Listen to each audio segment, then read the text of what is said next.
Vamos a darle la bienvenida a Bernardo Luján, como siempre, para que hablemos un poco acerca de esos temas que son bien importantes en cuanto a sus empresas, en cuanto a ciertas cosas que deben pasar y que usted debe tenerlo muy en cuenta. Bernardo, bienvenido. ¿Cómo te va, Alejo? ¿Descansó en Semana Santa Mucho. o estuvo pensando en esas asambleas de accionistas por estos días? Ya descansando precisamente de la época de asambleas porque justo el 31 de marzo terminó la época en que se realizan las asambleas, por lo menos las ordinarias, ¿cierto?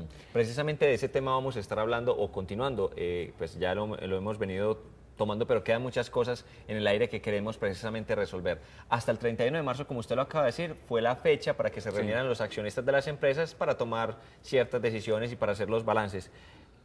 ¿Qué pasa si no se citó para ¿Al esa 31 fecha? de marzo? Ajá. A ver, yo te hago una pregunta y casi que aprovechando la presencia de Ricardo acá podríamos hacer eso. ¿Qué pasa cuando uno, valga la redundancia, se pasa un semáforo en rojo? Es probable que a veces no pase nada, otras veces lo pueden partir y otras veces puede causar un accidente grave. Claro. Entonces, lo mismo pasa con las asambleas. Por ley está establecido que se deben realizar por lo menos una vez al año. Punto, no dice nada más. Hay otro artículo de la ley que dice que debe ser realizada en los 3 primeros meses del año y que si no se realiza ahí en los 3 primeros meses del año, o sea, hasta el 31 de marzo, se puede realizar por derecho propio el primer día hábil de abril. ¿Qué día fue ese? Este lunes que pasó. Luego, si el lunes no se había citado a asamblea ordinaria y el lunes a las 10 de la mañana se reunía cualquier número de socios en las instalaciones donde opera la administración de la compañía, se podía hacer una reunión válida que se llaman reuniones por derecho propio. Y es cuando no se hace una citación, los socios van a las instalaciones de la empresa a las 10 de la mañana y hacen una reunión válida. Esa sería otra posibilidad de hacer una reunión ordinaria por derecho propio. Luego, ¿qué pasa también? Y es lo que yo te decía cuando uno se pasa el semáforo en rojo. ¿Qué pasa si el gerente no citó oportunamente a los socios a esa reunión que por ley se debió haber hecho y en este momento la cita, o ya la citó, para realizarse en los próximos días? Yo me atrevería a decir que realmente no pasa mucho. No quiere decir que no esté incumpliendo la ley y que el hecho de incumplirla no tenga ningún tipo de consecuencia. Puede tener consecuencias de tipo legal, por la ley de administradores, que es la ley 222, que le impone unas sanciones al representante legal si no lo hizo, o a los administradores. Pero si se cita y se lleva a cabo un desarrollo normal de esa asamblea, en los términos en los que se debe desarrollar de acuerdo con la ley y de acuerdo con los estatutos, me atrevería a decir que no pasa realmente nada. Usted me estaba hablando de una de las reuniones ordinarias. ¿Qué pasa con esas extraordinarias?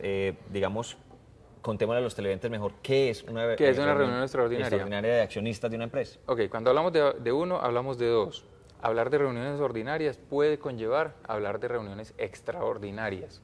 Entonces, ¿cuándo son las ordinarias? ¿En los 3 primeros meses del año o la reunión por derecho propio, que es la reunión ordinaria por derecho propio? No hay extraordinarias por derecho propio. ¿Cuándo es una extraordinaria? Cuando se cita por parte o de unos socios que conlleven por lo menos el 25%, una cuarta parte del capital de la sociedad, o citados por la Junta, o citados por el revisor fiscal, o por el representante legal, o por algunas personas que en un momento determinado y de acuerdo con la ley o los estatutos puedan citar. Esas reuniones deben tener unos temas específicos, concretos y puntuales que se deben tratar en esa reunión y no se puede cambiar el orden del día, salvo que el 70% de las personas que asistan, luego de haber hablado o decidido todos los temas para los que se habían citado, llamen y digan, pues, o decidan en esa reunión, vamos a incluir otros temas. Por eso en esa reunión no debe haber un tema que usualmente se pone, que es proposiciones y varios, porque ahí cabría todo.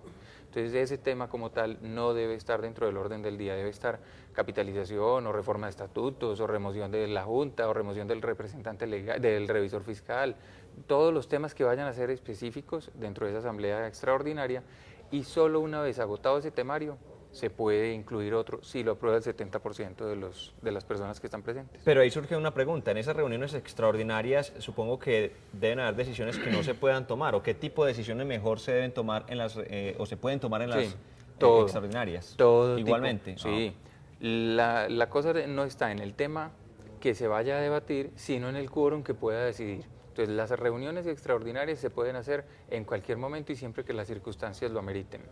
El tema no sería entonces qué se pueda o no hablar, salvo que haya una restricción que yo no conozca y que esté en los estatutos.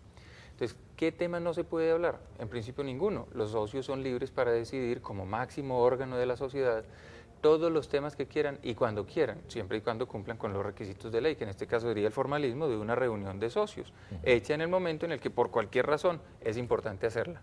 Entonces, el tema ya no sería qué no se puede hablar, sino cuántos votos debe tener para poderse debatir o para poderse decidir, porque yo puedo debatir un tema pero no tener el quórum suficiente para poder decidir. Entonces, en esos casos, simplemente valdría la pena tener en cuenta cuánto es el quórum que se tiene para deliberar, cuánto es el quórum que se tiene para decidir, y ahí, independiente de que sea una reunión ordinaria o extraordinaria, poder tomar una decisión. Si yo soy socio de una empresa y se cita una reunión y yo no puedo ir, yo puedo mandar a mi esposa o cualquier otra persona con el poder para que también aporte y tome decisiones, pues por mi parte. Sí se puede hacer. Simplemente lo que tendrías que tener en cuenta es a quién le vas a dar ese poder. Si vos me decís, yo se lo puedo dar a mi esposa, sí, siempre y cuando ella no sea administradora dentro de la compañía. Esa es una limitación que ha tenido la ley y que cuando estamos hablando de las SAS, que hemos hablado en repetidas oportunidades de ella y de las inmensas bondades que tiene, que la ley afortunadamente todavía no le ha recortado las alas porque es absolutamente versátil y buena, y por eso siempre recomiendo a las compañías o sociedades anónimas pequeñas que se transformen a SAS, o limitadas con mayor razón que se transformen a SAS. Entonces, en las SAS esa restricción puede quedar de lado, y es que yo puedo permitir que los administradores que sean socios representen acciones diferentes de las suyas, pero de lo contrario, el principio general en el resto de las sociedades es ninguna persona que sea administradora, llámese representante legal, juntas directivas, pueden representar acciones diferentes de las propias. Entonces, si vos sos el gerente, vos no podés representar las acciones mías, por más que yo no pueda ir. Si yo no puedo ir, le debo dar el poder a alguien, sí se lo puedo dar, pero a una persona que no tenga cargos de administrador dentro de la sociedad. Bueno, yo me voy a remitir a uno de los correos electrónicos que nos ha llegado a muymasculino@cosmovisión.tv con respecto a este tema. Querían que le preguntáramos a usted qué pasa cuando en las reuniones de socios hay que tomar una decisión importante, pero no se ponen de acuerdo. Hay que mirar los estatutos para ver realmente qué mecanismo se pudo haber adoptado.